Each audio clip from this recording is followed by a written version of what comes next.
I don't make it back, I want him to know I tried. Salut et bienvenue dans cette nouvelle vidéo dans laquelle je vais vous parler donc de l'épisode 4 de Daryl Dixon que j'ai vu un peu en retard, je vais vous l'avouer, parce que j'avais vraiment pas envie, j'avais pas la motivation et j'avais d'autres choses à regarder en priorité au niveau juste de film.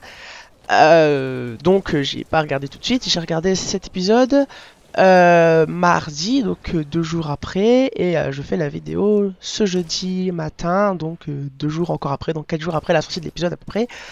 Et donc voilà, donc on y est. Et je dois dire que je regrette peut-être de pas l'avoir regardé dimanche, parce que finalement c'est un épisode qui m'a beaucoup plu, comparé aux anciens. Bon, l'épisode 3 j'avais quand même un peu aimé, mais pas trop. Mais là, cet épisode 4, honnêtement, je l'ai kiffé. On ne retrouve pas tous ces délires de secte, etc. et tout, ce truc-là super chiant là, secte, Dieu, Jésus, etc. Enfin, on le trouve un peu, mais on va dire que ça prend la tournure, comme j'avais dit précédemment, ça prend la tournure de...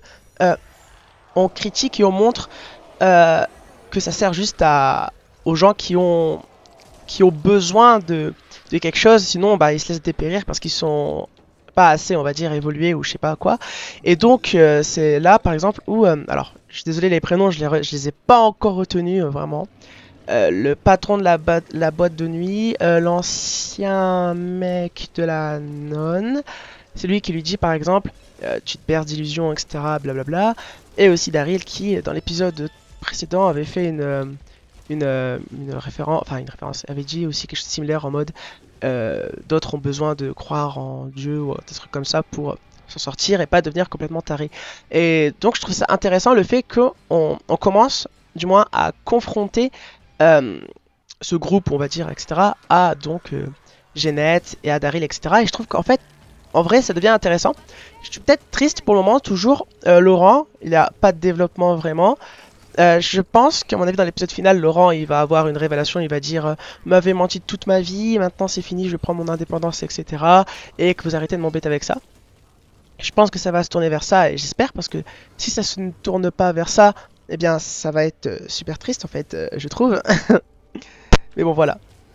Alors, pour en revenir à ce qui se passe dans l'épisode en soi, il n'y a pas grand chose, hein, l'histoire n'avance pas vraiment, c'est beaucoup d'action, mais on va dire que ça va. Pourquoi ça va? Parce que c'est un épisode qui est quand même dans la même trempe de Soul Calibur de base, et c'est cool. Il y a des sentiments, il y a de l'action, il y a de la basse attitude, de l'épicness, et ça j'adore. Il y a la scène avec le pigeon par exemple, où là j'ai un petit pincement au cœur. Il y a la scène où la fille retrouve Daryl, que j'ai énormément aimé pour les ressentiments. Il y a aussi la scène où Daryl il torture l'homme de main du chef de la boîte de nuit, ce qui était... Je me rappelais pas que Daryl était aussi sanglant, mais maintenant c'est vrai que je me rappelle un peu. Oui, il avait planté un couteau dans le genou d'un soldat du Commonwealth, si je me rappelle bien, etc. Donc ouais, franchement ça m'a choqué, et son histoire aussi, donc bon voilà. On retrouve la petite nonne là, je sais pas c'est quoi son nom, qui est en crush sur un mec et qui est aussi en crush sur elle, et je trouve ça un peu mignon, donc ça va, franchement j'ai aimé. J'ai pas trouvé ça cringe, hein, je trouvais ça mignon, donc j'ai aimé, j'ai apprécié.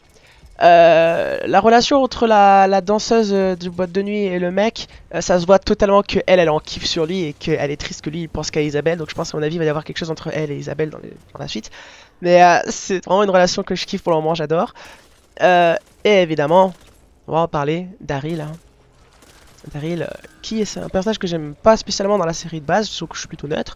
Mais là, je commence à un peu plus l'apprécier. Après, le fait qu'il soit en France et qu'il découvre un peu chez nous, c'est vrai que ça aide beaucoup, mais voilà, je commence à beaucoup l'apprécier maintenant.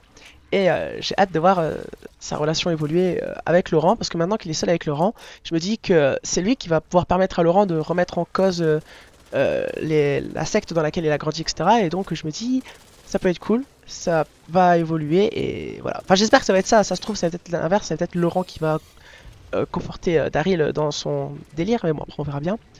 Et alors, il y a le point de l'épisode 1, c'est évidemment la scène, le combat. Et ça, j'ai trouvé trop cool. Alors oui, et les deux principaux défauts, c'est que il y a un côté, il n'y a pas de mort, de l'autre côté, il y en a un peu plus, mais c'est vrai qu'il n'y a pas assez, parce que dans l'épisode précédent, il y avait plein de gens, etc. Il y avait plein de gardes et tout. Et là, bon, je pense que ça doit être un jour de repos. Ils ont posé leur congé ou je sais pas. Mais là, il y avait pas beaucoup de gens. Bon, non. Blague à part, je pense que c'était surtout très tôt le matin. Et du coup, il y avait personne là au moment. Ils viennent plutôt le soir ou la nuit. Mais bon, c'est vrai que c'était un peu désert. Et il n'y avait pas beaucoup de soldats en soi pour protéger l'endroit. Mais le combat était vraiment stylé. Et j'ai adoré les coups de fusil, les cocktails Molotov, etc. Donc franchement, j'ai kiffé, même si c'était pas, on va dire, ça respirait pas l'intelligence, c'était très kiffant. Et après le combat entre Daryl et l'autre mec, c'était très cool. Il lui a cassé le nez, etc. J'ai aimé. Et oui, il y a la fille du coup que je disais que je pense qu'elle est 100% en crush, elle veut la quiquette du mec de gérant, là, le gérant de la boîte de nuit, et elle laisse Laurent partir. Pourquoi? Bah parce qu'elle, elle veut pas le retour d'Isabelle, quoi, elle s'en fout. Donc voilà. Mais Isabelle va rester, du coup à la fin de l'épisode, oui elle reste. Alors, je comprends pourquoi elle reste, mais je me dis, Paris c'est quand même très grand, hein. Vous pouviez, enfin je pense que vous pouviez sortir euh, à pied, vous n'étiez pas obligé forcément de prendre le bateau et d'être visible, parce que c'est vrai qu'un bateau c'est 100% visible, hein. Et je me dis quoi, là elle va aller voir le mec de boîte de nuit, le mec de boîte de nuit va dire on l'a tué, ou alors on l'a capturé, etc. pour qu'ils laissent le bateau partir, pour qu'ils arrêtent de surveiller la capitale, pardon. Mais logiquement, si toute la capitale est déjà aux mains de Genette, il est déjà censé avoir des gardes-frontières, ou je sais pas comment on dit ça, les gardes-côtes et tout. Donc bon, moi, je suppose que non, je suppose qu'ils vont remonter le fleuve jusqu'en Normandie, un truc comme ça, donc on verra bien. En tout cas, c'était cool. Donc voilà, c'est un épisode vraiment cool que j'ai beaucoup apprécié, même si oui, il y avait quelques débilités, etc. Et surtout pour enfin, surtout pour les relations de personnages que j'ai aimé cet épisode, et j'en attends plus de l'épisode suivant. Et voilà. N'hésitez pas à me dire vous ce que vous en avez pensé. Moi je vous dis à plus dans de prochaines vidéos.